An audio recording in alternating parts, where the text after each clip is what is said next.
Some scenes may not be appropriate for younger audiences. Parental discretion is advised. Have you ever wondered how deeply embedded China and its intelligence apparatus is in United States infrastructure? We are about to find out today on Patriot Radio. Keep up the fight. Good afternoon, fellow patriots.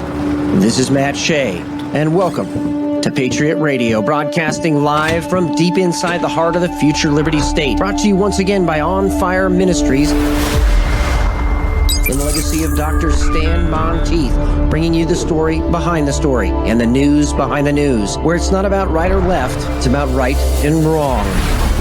It's about our hope not being in man, but in Jesus Christ. About not ending in prayer, but moving to action. Your kingdom come, your will be done, on earth as it is in heaven. Father, deliver us from the evil one. Welcome to Patriot Radio. This is Matt Shea, and today on Patriot Radio, a buildup on the Belarusian border with Ukraine, another 2 ramming incidents in the South China Sea, and some dramatic developments on the southern border. Also today with us, Naomi Nussbaum.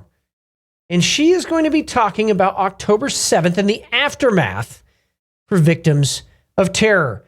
Remember, Patriot Radio is here to prepare you and your family for the times ahead, indeed the times that are already upon us. But remember, no fear. We were made for this. In fact, it is going to be an interesting next 60 days. I've been talking to folks in the intelligence community and across the country about this issue. What happens next?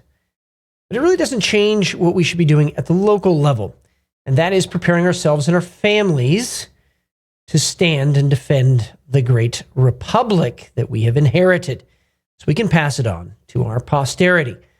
What I have seen here, and we're going to do some shows on this as well, is artificial intelligence shifting public opinion and promoting people and voices, even on our side, who fit a specific narrative.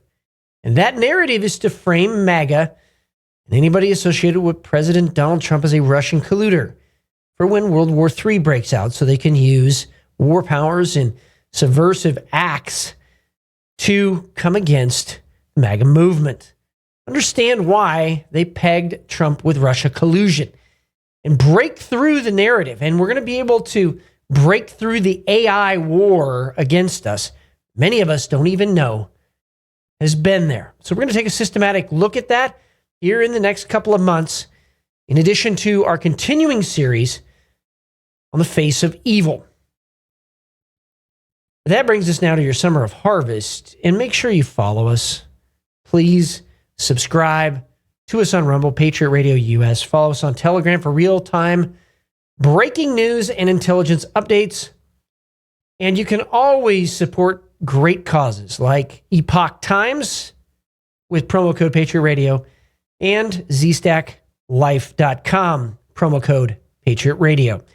Remember, when you're looking at your health in this time, it's one of the things that is the most underprepared for. So take the opportunity to do that. And remember, too, that God has put us in this time, not so we can sit on the couch, but so that we can change the world. That brings us now to your Bible teaching today. And I'm going to bring this up because I've seen it in the church. The mentality of the kingdom being bad. This sticker on my computer, Dominion, has caused many people to become apoplectic, especially on the left, people like Sean Vestal and others, because they're like, it's a Dominionist. They don't even know what they're talking about. And the fact of the matter is, God gave us the earth as an inheritance. It is not a place for evil or the enemy. And he gave us a kingdom. And that's why Jesus Christ talks so much about the gospel of the kingdom, the fact that he was giving us a kingdom.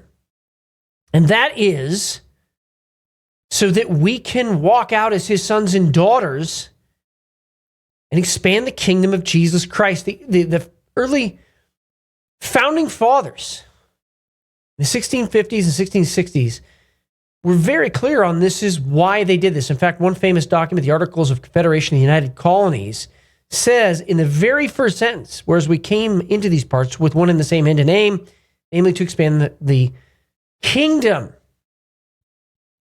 of Jesus Christ and enjoy the liberties of the gospel and peace. Again, that's paraphrase. And the problem that I see today is anytime you bring up a kingdom mentality, that we don't have to accept the status quo, we don't have to accept evil, we should be pushing back the darkness. And it's when we allow the evil in that God's judgment comes because it's attached to it. But the real reason is, why haven't we been the light? Because the light will drive out the darkness.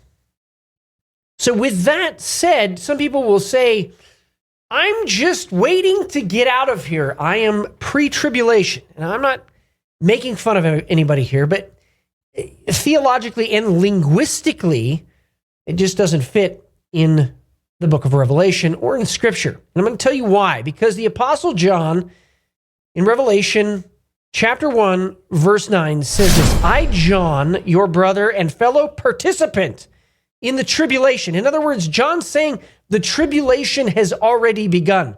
Thalipsis in the Greek. It has already begun in his time, and it continues to our time.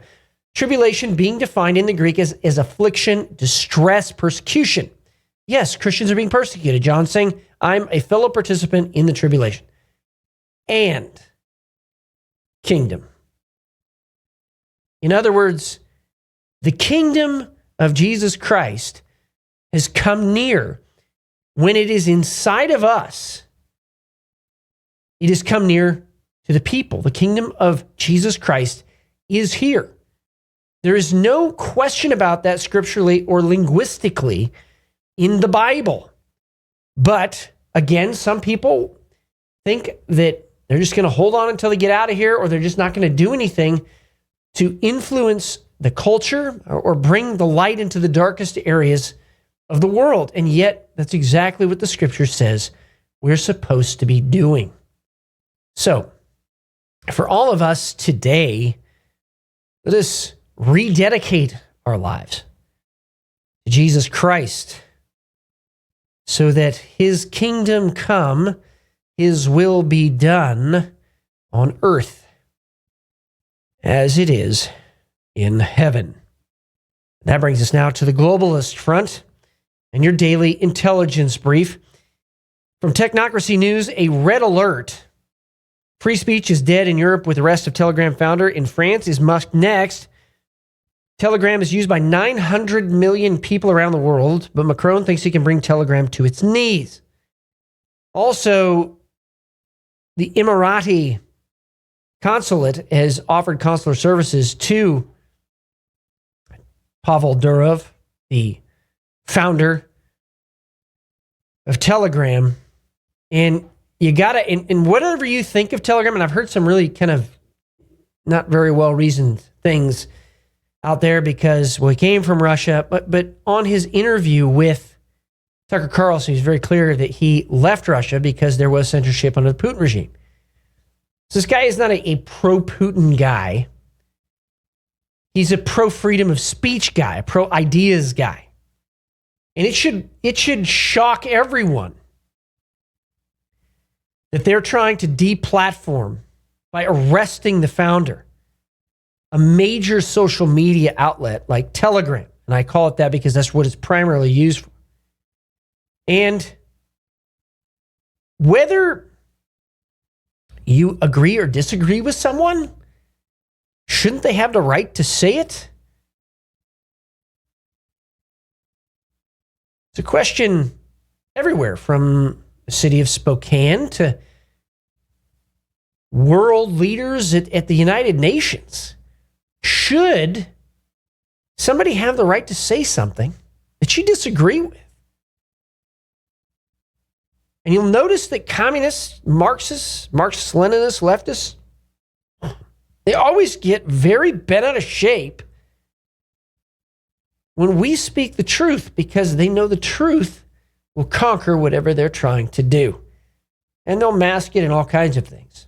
But they know they're lying, and they know they're wrong. And whether you like Pavel Durov or not, or whether he's from Russia or not, we should all be unified in the idea.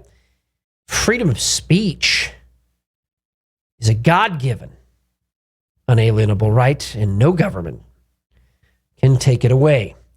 That brings us now to the China front. U.S. military is open to consultations about escorting Philippine ships in the disputed South China Sea. This comes on the heels of another 2 ramming attacks by the Chinese caught on camera. The head of U.S. Indo-Pacific Command said Tuesday amid a spike in hostilities between Beijing and Manila in the disputed waters. And again, a flashpoint now. And if the United States begins those escort patrols, that puts us in the direct line with China. Philippines says an excessive force of 40 Chinese ships blocked a food delivery to Filipinos in the shoal, the disputed shoal that's there. China deployed heavy destroyers and helicopter carriers. Where is the U.S. Navy and the U.S. ironclad commitment to defend the Philippines? Just wondering, just as many Filipinos are. End quote. China deployed an excessive force of these ships, not only blocked the vessels, but this is again on the heels of the flare-ups and the rammings that have happened, where they're literally ramming boats. And fortunately, none have sunk yet. But it just goes to underscore the flashpoint in the South China Sea. And that we are very close. Everybody needs to listen to this part of it. Okay.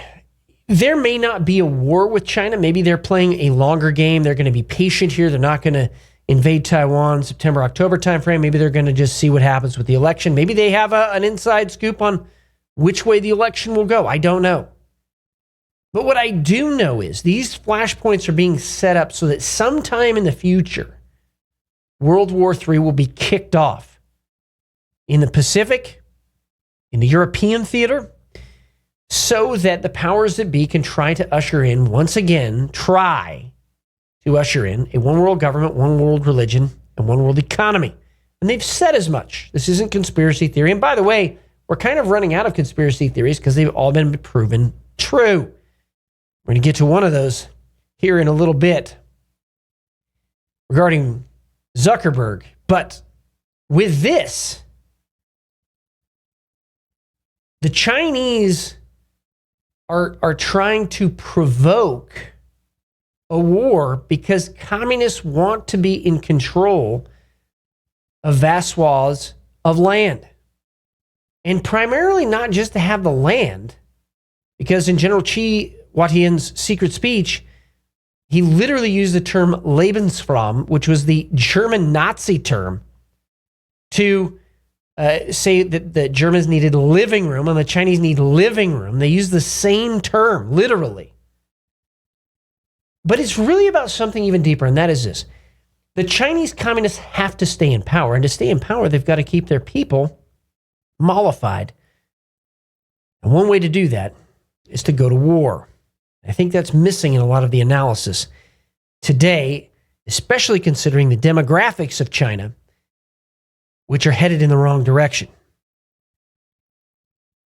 Also, as I mentioned at the very outset, and this is from Boone Cutler, quote, if you understood how much and how deeply Huawei is integrated into the USA's infrastructure, you'd be beyond shocked. Nearly every building, every node, every carrier hotel is loaded with Huawei equipment. It's a standard. You're connected to it and sending all your data straight into and through their equipment. Our enemy is our keeper when it comes to the internet. There is no way this is anything but one of the greatest national security issues ever. And this came from his comment on an article that Laura Logan posted. Dominion, yes, the voting company, uses Huawei as its cloud provider. Now, why am I again bringing this up? Because the connections to Huawei are very detailed and very significant. Stav commented also on this. Former Australian Foreign Minister Alexander Downer sat on the board of directors of Huawei Australia. The same guy who gave the Clinton Foundation millions of Australian taxpayer dollars, the same guy whose signature is on the UK-USA agreement for joint defense facility Pine Gap, the same guy who baited George Papadopoulos, which then led into an FBI investigation, Crossfire Hurricane, which blew up the Russian collusion narrative against President Donald Trump and framed General Flynn. Nothing to see here. What a commentary. Now, if that's just one person internationally, the Chinese have infiltrated the next American president.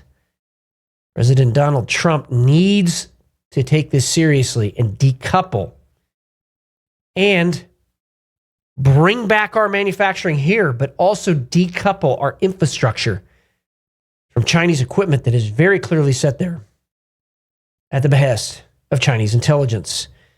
Also, Japan slammed what it called the first confirmed incursion by a Chinese military aircraft into its airspace as a serious violation of its sovereignty. Again, these incursions in the South China Sea continuing more and more. So not only is the Philippines a flashpoint, but also the disputed Senkaku Islands near Japan and that airspace around it. Also, on the China front, former Malaysian Prime Minister was charged Tuesday with sedition over a speech he made that allegedly questioned the integrity of the country's previous king. Interesting to see who might have been behind that, and I'm sure we'll find out here soon. That brings us now to the Middle East front. The accidental explosion of a gas cylinder at the Qasr East-Sharon border crossing between Iraq and Iran caused a massive chain reaction which resulted in 12 fuel tankers exploding, sending a fireball over 100 feet in the sky. The border crossing suffered serious damage and at least 4 truck drivers and an oil worker were killed in the blast. The fire was eventually extinguished by both Iraqi and Iranian firefighters.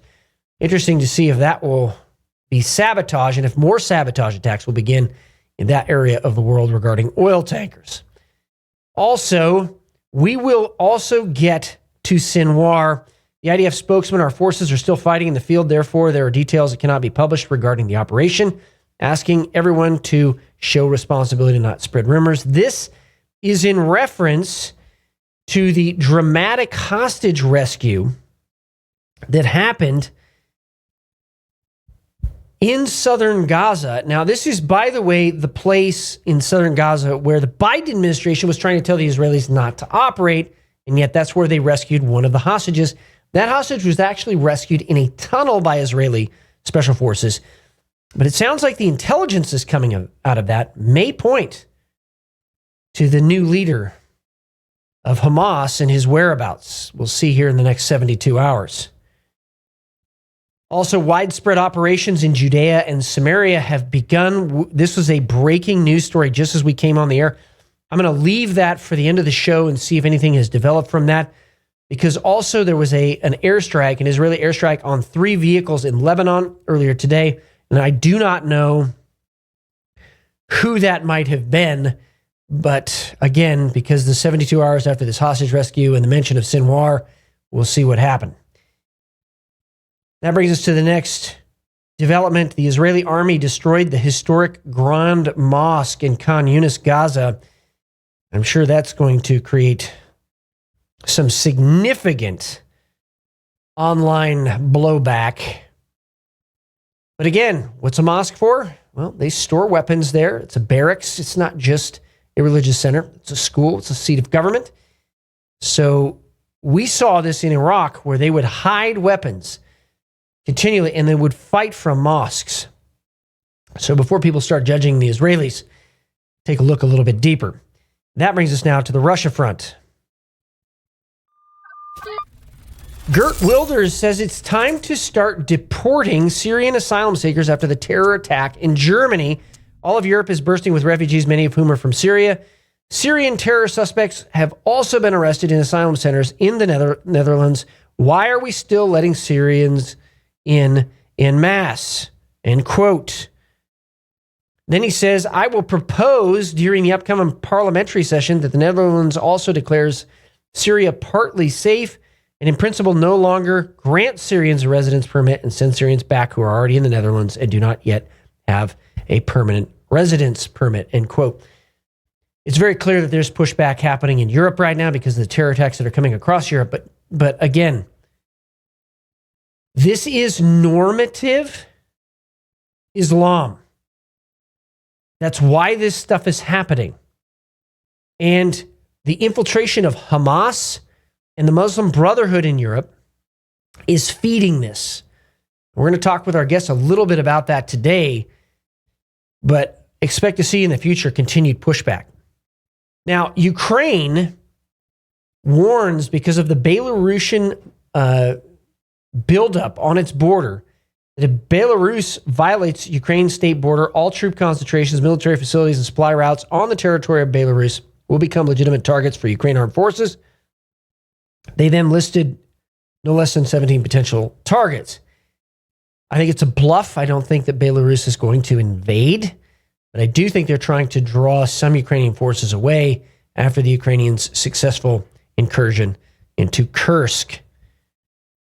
Also, Ukraine announces it will build a new nuclear power plant with 4 American Westinghouse reactors. The nuclear power plant will be built in the Cherkasy Oblast.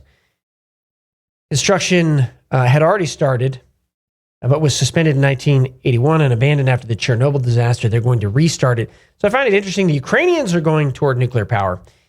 And the question is, why aren't we? And that brings us to the national front.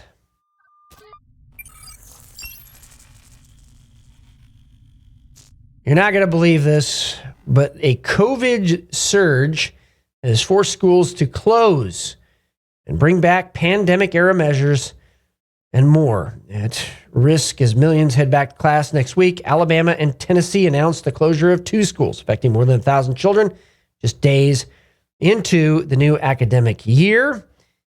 And in addition to that, the monkeypox now is becoming a WHO, that's WHO, World Health Organization, championing, what do we want to call this? It's like they're cheerleading almost for the setting up of infrastructure across the world to deal with monkeypox when right now it's not even a pandemic. It's almost like it's being set up right now. Might be a deflection from what the actual thing is coming. I don't know. But I find it odd the way that they're reacting to it instead of having the discussions that they normally would have and allowing science to, as they try to say, guide the way. Which brings us to a next article that, and I'm going to go skip one. The next article is RFK Jr. after Zuckerberg admits censoring COVID-19 content on Facebook. Quote, looks like Mark Zuckerberg has joined the ranks of crazed conspiracy theorists who claim that the Biden administration pressured Facebook to censor dissent during COVID. Great point. Also, RFK Jr. is open to a CIA director role after his announcement of endorsing President Donald Trump, and reveals that Pompeo actually begged Trump not to declassify the JFK assassination files. And then I thought it was absolutely brilliant. Trump said, well, I'm going to put him in charge of the Committee on Assassinations. That stirred things up, and it will continue to stir things up because RFK Jr. wants to get to the bottom of it and get to the truth. Couldn't think of a better man to put in place on a committee to investigate assassinations or regarding health and the welfare of our children.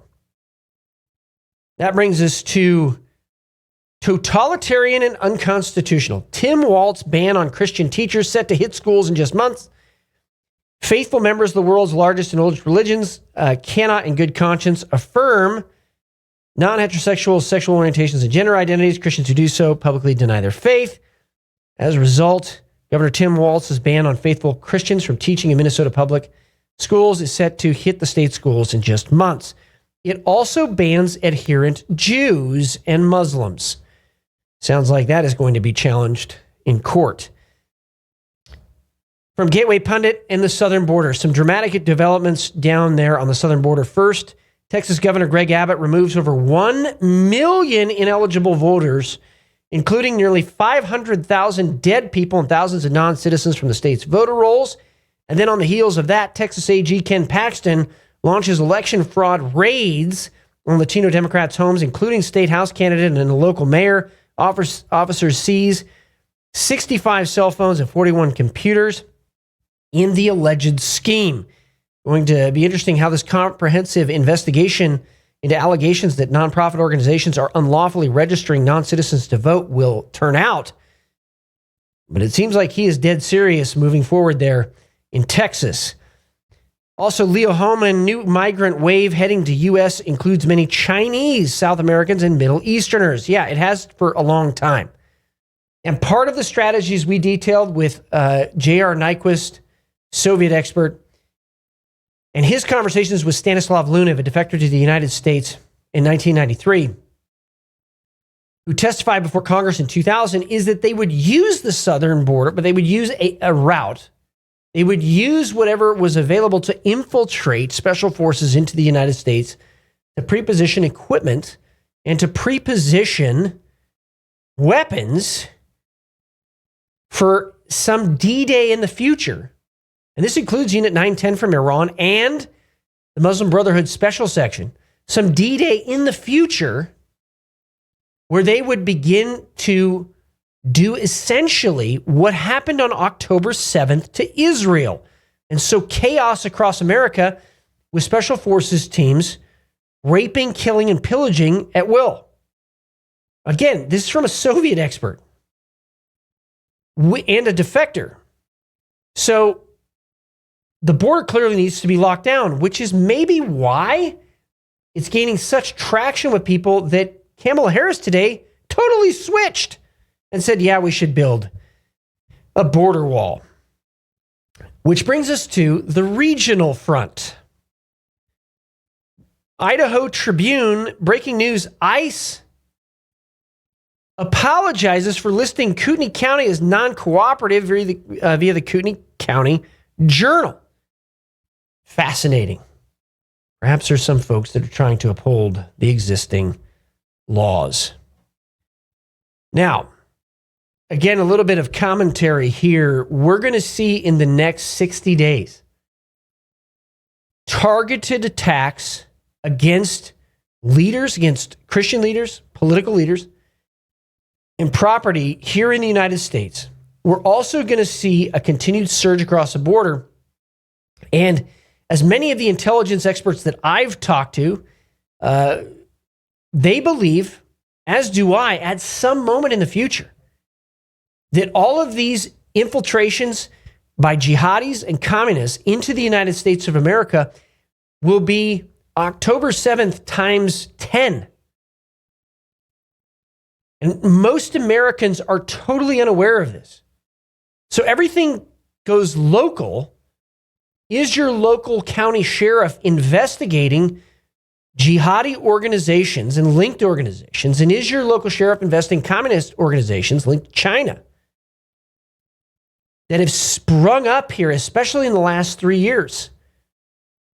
Because if county sheriffs do this locally, a lot of these networks can be disrupted. And that is the briefing. Remember, the antidote to dependency and socialism is a God-fearing, self-reliant, freedom-loving American. Thank you to everybody that has been praying for us.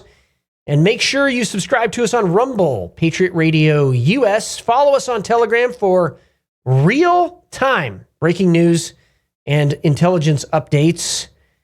And also, if you get the chance, comment. Send us some ideas on who you want to see on Patriot Radio as we move into this very, very contentious final 2 months in 2024's election. And that brings us now to our guest today, Naomi Nussbaum. She's the executive director at One Family. One Family's goal is to support and empower victims of terror and bereaved families so that they can achieve their emotional and financial independence and successfully reintegrate into society. And she has heard some of these horrific stories firsthand. Naomi, it is great to have you on Patriot Radio today. How are you doing? Hi, I'm great. Thank you for having me. Well, I want to have you tell a little bit about your organization, what you do, how you got started, so people unfamiliar with it can get familiar and be relational. I started with One Family 5 years ago. I'm the executive director here in the United States. Our headquarters is in Jerusalem, and the organization has been around for 23 years. It was founded by the Bellsberg family. The infamous Sparrow bombing in 2001, which was the deadliest terror attack at the time, happened on the day of one of their daughter's bat mitzvah day, the day she turned 12, and they were heartbroken. So they started as a bat mitzvah project. Michal went to every single hospital room of the survivors to get to know the survivors and to get to know them, hear their story, see what they needed. She started helping them out, and it became a family project, and they've been doing it ever since. Well, we don't know each other well, but I spent quite a bit of my career and my life fighting terrorism, exposing terror networks, and especially Hamas. It's really troubled me that even in America, there's some people that are almost apologizing for what happened on October 7th, this horrendous thing that happened. People are apologizing for Hamas. And I wanted to just read from the covenant that Hamas put out in 1988. And it says this, and they're quoting in this Hassan al-Banna, the man who tried to restart the caliphate with the Muslim Brotherhood in 1928. Israel will exist and will continue to exist until Islam will obliterate it, just as it obliterated others before. There is no question that Hamas is and was trying to obliterate Israel off the face of the earth, the Jewish people off the face of the earth. And yet it's like Israel's the bad guy in this. And I don't understand it. So if you could give your perspective. Anti-Semitism has been around since the beginning of people, no? Yeah, right. It's not something to laugh about, but it comes up in every generation. They want us off the face of the planet. How are you going to come up with a ceasefire deal? We had a ceasefire on October 6th.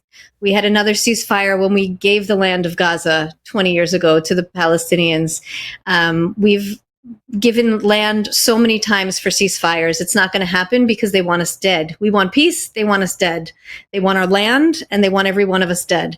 So that's the heart of the problem. And people smarter than me are going to have to figure it out, right? Well, exactly. Smarter than both of us. And October 7th, at least for me, as soon as I saw it happening, we were covering it real time as it was happening. I knew there was going to be war at that exact moment. Right. And I've dealt with the victims of terrorism and heard the stories, but the stories from October 7th rightfully, I think, made some people physically vomit because it was so horrible. And I don't want to get into maybe the graphic detail, but if you can share so that some of the listeners and those people watching can understand the level of depravity and evil here. Oh, shame. Okay. So there was physical torture that everybody knows about. The psychological torture component on top of that is it literally makes you sick. I've had personal therapy over the stories that I heard from my job. One story that I will tell you. The husband went with his brother to a music festival. The wife was home with the 4-year-old son and a 6-month-old son. They had one last phone call at 6:30 in the morning, and the husband told the wife where to find the gun that was hidden in the house. When the first terrorist came, she was able to kill him, but there were more. They gang raped her in front of the 4-year-old and 6-month-old. They shot the 4-year-old in the foot and leg so that he could live and watch and not run away. They murdered her. They chopped up her body and burned the body parts in front of the children and then left them and walked away. Unbelievable. Eventually, a neighbor came to see what was going on with the children. She found them alive and hid with them in a closet. more terrorists came, kidnapped them to Gaza, and then they wanted to make a propaganda video that they're releasing mothers and children, so that they pretended this neighbor was the mother of the children.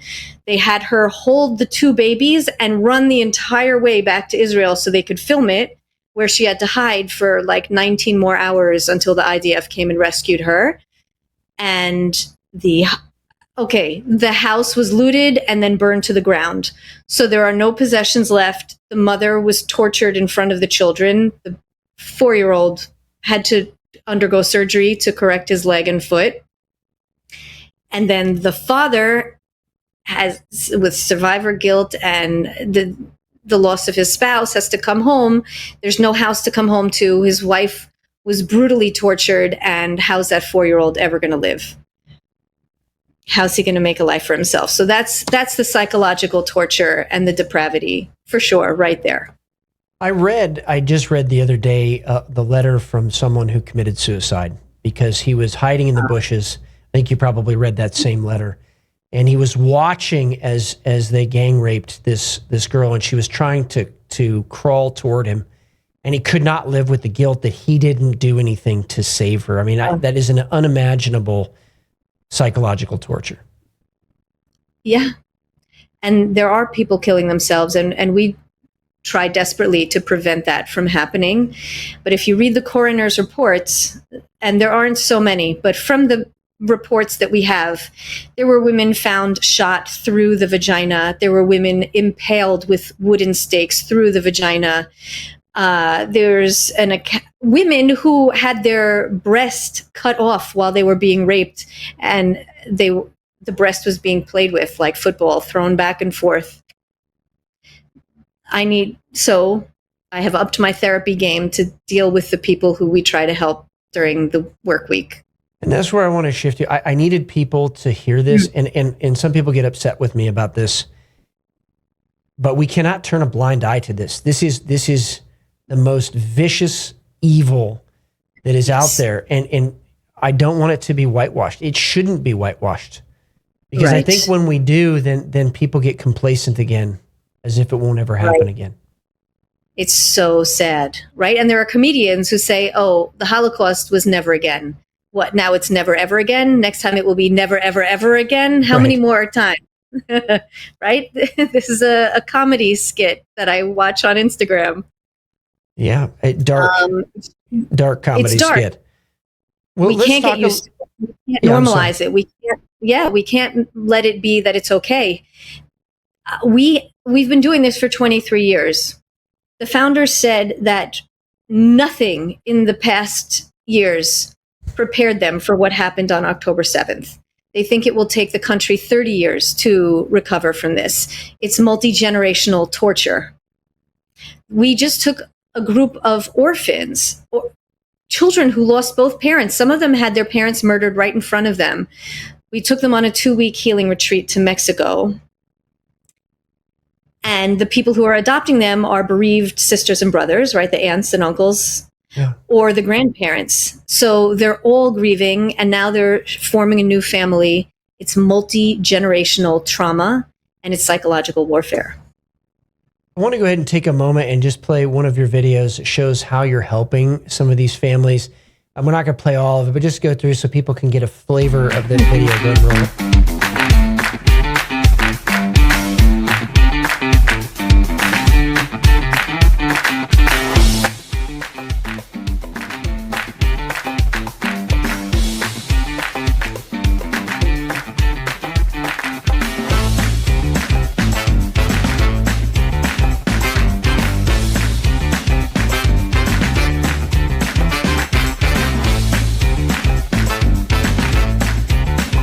I love the fact that you're taking an activity-based approach. As a combat veteran of 2 wars, it really is what helps people heal. Describe a little bit more, other than surfing and some of these other things, that you're doing to help them heal and reintegrate. Sure. So these are not new victims. The adults in the videos were orphans when they were children or teens, and they have grown up inside of one family. Together, they have become a collective unit. We call them Sayeret, which means elite. meaning they had the worst pain. They lost both of their parents as children. Now they have grown up. They're adults. They're young adults. They're married and they're having children. But there's that element that they don't necessarily know how to be a parent because they didn't have a role model and they have no one to turn to and ask.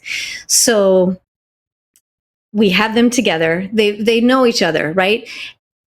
And a therapeutic event with them, right? It's going to be different than somebody from October 7th, and I'll tell you what the difference is. But yes, we take them out into nature. We have them do fun physical challenges to build up their self-confidence, to challenge them, let them face their fears, because that will transfer over into the rest of their lives. And if they can face a challenge and be confident here, they can become resilient and face a challenge when it happens somewhere else in their life. And the part of the video that wasn't shown was the adults were sitting in ice baths, like with coaches, and they were doing physical it looked like maybe Tai Chi or some kind of martial art, maybe for health. They're learning resilience techniques. They're learning how to incorporate joy into their life in a very safe environment, outside of their usual environment, with groups of people who make their experience seem normal. So they're not the odd one out in society. And we give them food and we give out teddy bears and swag bags. We want to show them some pampering, some psychological tools, and a lot of friendship and love. Open arms. I found that when you have men, particularly around the campfire, they begin to open up about what really is bothering, the deep kind of trauma that has bothered them, the guilt, the regrets. What do you find is kind of that type of center of gravity to bring those things out for healing? We have different types of support groups for every demographic. So, for example, we also have a therapeutic soccer team. Oh, really? Right, for young adult male. Yes. Yeah. And they might all have a beer and have snacks and share their feelings, and they're helping each other on and off the soccer field, right? They become a cohesive team. So whether it's scoring that goal on the field or picking up one of their teammates who's having a really emotionally down day or week or month, you help each other up. You throw an assist, and that's how you win. We have, for newly bereaved women, right? Because so many young men are dying in the army. We have for the widows. We have widows without children, widows with young children who are doing it all on their own. And we have like days of pampering and spa days, and it's mixed with therapy and some learning. So whatever's going to get to each demographic, that's what we offer. That's absolutely amazing. And, it's unfortunate that it's so widespread now. People are losing somebody they know. How are you dealing with the guys coming back from war? Do you deal with any of that as far as trauma and some of the way that it's really hard for men to integrate back in their family based on what they saw in war? Absolutely. I mean, the majority of what we do is face PTSD head on. So we have events. You saw a family-friendly event, right, for a few generations. But we have other events for wounded soldiers, whether it's, what's it called? RTV? What are those bikes that you do off-roading? Oh, ATV. Yeah. Or ATV. Yeah. Yeah. So like there was an ATV event for wounded soldiers who just came back from war. And we had a comedy night, and we arranged for ambulances from 4 different hospitals or rehabilitation centers to drive the wounded soldiers. They could all come together for this comedian. We're helping the wives of wounded soldiers, the wives of bereaved soldiers, the people who have bereaved family members, their parents, the wives, and the wives raising young children who have to take care of a husband in the hospital, and they have really young children at home. So we have support groups for all of these people, and we face the PTSD head on. That's what we do. And that's going to bring the perfect follow-on question. How can American Christian families really support what you're doing, but also bless Israel? Oh gosh, such a blessing just to ask that question. So thank you. One family, the majority of people we help are Jews, but we help everybody in Israel. We help the Christians in Israel. We help the Druze, the Arab Israelis. Anybody that's been affected by terror will help. So that's number one. We're there for everybody. Number two, our dream is to open a retreat center in Israel, in a forest where there's no red alerts going off, like a $30 million gorgeous retreat center that is, paid for in thirds, a third Christian money, a third Jewish money, and a third Arab money, Muslim money, so that we're all coming together in love and brotherhood to heal from PTSD, to spread love, no more war, no more hatred. So if anybody wants to support on any level, that would just be the biggest blessing. Amen. I love that. We have your website as well, onefamilyfundus.org, onefamilyfundus.org. And I think it's up there on the screen as well. But that you bring up a very important point. Like, how do we fight such reckless hate? I mean, I think in America, candidly, we're a little bit insulated from a lot that happens in the rest of the world. Yes. My wife is from Ukraine, so we're familiar with hatred, but unfortunately, but how do we fight this? And just how do we fight this as human beings who should be loving each other? How do you fight to spread love? Right? It's a horrible question. Isn't it weird? It is. I guess you stand up to a bully, and we need the democracy of Israel to support the democracy of the United States. Democracies around the world right now have to be very strong to counter what's going on with Iran and Russia and North Korea and China, of course. So we want to stay safe, and we can't negotiate with terrorists. We're going to have to stand strong and stand our ground and hold our borders. And I'm not talking about the border problem in the United States. I'm just saying whatever agreement they're going to come to in Israel, Israel has a right to exist, and nobody should claim otherwise. Yeah, amen. And I really want to just emphasize this one point, because it's one of the hardest to get across here in the United States, that Hamas is not going to stop just at Israel. We have Hamas here in the United States. We have the Muslim Brotherhood here in the United States. They've espoused exactly the same wording. They just said Christians or Americans and Jews here in the United States too. They've said that. So this isn't something that's just isolated to Israel. I'd like to get your take on that. Correct. So I know that that's true personally. Sadly, I live in Englewood, New Jersey, and there were protests and rioting here that were violent. There were shots fired, flags burned, all kinds of inappropriate scare tactics. But I know that Muslims or Palestinians, people who identify as Palestinians here in the United States, are going 10 to 1 to get their gun licenses in ratio to Orthodox Jews who feel like they need to protect themselves after October 7th, right? So just to imagine that some people are afraid as a Jew and they feel like they have to go get a license, and then to hear at the gun ranges that 10 times the amount of extremists are doing the same thing. I know it's going to happen. We have very relaxed borders, and nobody sees it coming. In America, it's easy to go to the mall, it's easy to watch Netflix, and easy to forget that there's a war in Ukraine and a war in the Middle East. There are some major forces of evil at work here, and it's easier to tune out and go shopping than to try to solve that problem. So I think you are 100% correct when you said America is going to be caught off guard when we are attacked here on our home soil. Mm-hmm. I hear it almost every day. I just don't share it on the radio show because it would become overwhelming. But it's going to take all of us, I think, to stand together in love, in unity against this evil that's coming against civilization. Yeah. Yeah.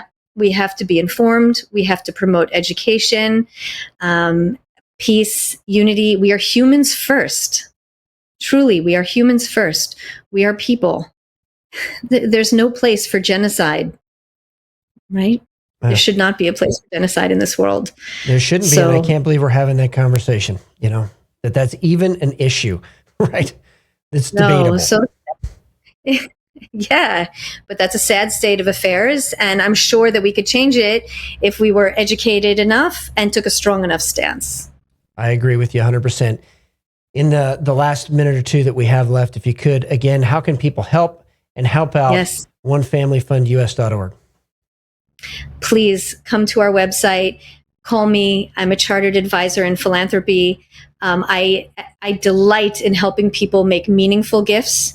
We can make earmarked gifts. We can create programs that will be so meaningful to you as a legacy to teach your values to your children, grandchildren, great-grandchildren forever. You'll have a positive impact in this world, promote healing and love, and radiate that out into the world. Create a positive domino effect. Please come to our website. Please give me a call or send me an email. I would love to speak with each of you. Naomi Nussbaum, thank you. Amazing work that you're doing. I really appreciate you taking some time to come on. My pleasure. Anytime. Thank you. Have a great night. All right. God bless. Keep up the fight. OneFamilyFundUS.org. Naomi Nussbaum. I wanted to make sure we did this episode because I'm hearing it's like people are forgetting what happened last October. But more importantly, even than that, as horrible as that was, that could happen here in the United States. It seems like some people are tone deaf to it almost, or don't want to see that is even a possibility. And yet we're seeing it happen before our very eyes, the infiltration in the United States by Hamas, by the Muslim Brotherhood. And I pray that evil is exposed before something truly horrendous happens here. Now, I want to take a moment and update you on that breaking news story at the very beginning. Widespread operations in Judea and Samaria have begun. Name of Israel's massive operation in Judea and Samaria to wrap up and roll up terrorists. Operation Summer Camps. Looks like Hebron as well. Jenin, Tubas, Tulkarm, Hebron, Jordan Valley. Large contingent of Israeli soldiers have arrived at the Al-Farah camp in Tubas via military helicopters. So this is an extraordinarily complex IDF operation happening literally as we're speaking right now. It's going to be interesting to see what comes out of that here in the next few hours. But again, the dramatic rescue of the Israeli hostage, who happened to be Bedouin, by the way, Arab. He's rescued in a tunnel by Israeli special forces. And then there's very cryptic comment by the IDF spokesperson who said, hey, Sinwar is next. And maybe this has something to do with rolling up the last part of Sinwar's operation there, and really the last part of Hamas, at least the last major part of Hamas. And also this airstrike, Lebanese media stating that 3 vehicles near the city of Baalbek in the Bekaa Valley in the northeast of the country in Lebanon were hit by Israeli airstrikes. We still do not have any word coming out of that as to who was targeted. Yeah. But I also want to mention as well that there's going to be more to come regarding the infiltration of Huawei Technologies, a Chinese technology company here in the United States, and what that may mean coming up for all of us, and also how to fight back with AI. And if you have not watched the episodes where we talk about evil in plain sight, please go check that out. Also did an entire episode on the Nephilim and the origin of demons based on Judeo-Christian origins. In other words, first Jewish traditions, and then what the early church fathers said about these same things, and both are in agreement. So you're going to want to watch both of those episodes as well on Rumble. Again, take a moment, share, hit the share button, the like button, smash those things. Follow us on Telegram for real-time breaking news and intelligence updates, and also subscribe to us on Rumble. The last thing that I'm going to mention here today, just again, a little bit of breaking news coming in from Poland and regarding President Trump. So from Poland, the National Bank of Poland became the world's biggest buyer of gold among central banks together with India in the second quarter of 2024. Poland purchased another 19 tons of the metal, bringing total reserves to 392 tons. Poland bought 130 tons in last year and is now the 15th largest gold reserve in the world. I find this interesting that the Polish government knows what's about to happen and is preparing correctly for it. What is the United States government going to do about that? And also, Donald Trump indicted again, you're not going to believe this, by Jack Smith. Donald Trump has been re-indicted in the 2020 election case following a Supreme Court immunity decision by a grand jury. Incredible.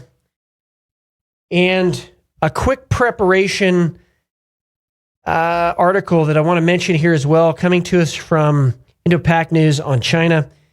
U.S. racing to shield Indo-Pac bases from Chinese missiles. Again, like we've been talking about here over the last several months, the United States Pacific Command has been under the guise of exercises for deploying a ton of supplies and air defense systems in the Pacific in anticipation of a conflict with China. Wow. Boy, there is a whole bunch happening right now in the West Bank and in Gaza. So we're going to keep our eyes on that. Stay tuned. Keep your eyes on the Telegram channel, Patriot Radio US. The next few hours, it looked like, might yield something world-changing. We'll see. And if you get the opportunity tonight as a family, pray for the peace of Jerusalem. And also take a moment and pray for the United States of America. These next 60 days are going to be historic. And we will see if the question that was asked of Benjamin Franklin as he came out after the Declaration of Independence and the Constitution, was written, when asked, what do we have? And he said, a republic if you can keep it. Are we going to keep this republic for the next generation? I hope tonight in your prayer time, the answer is yes.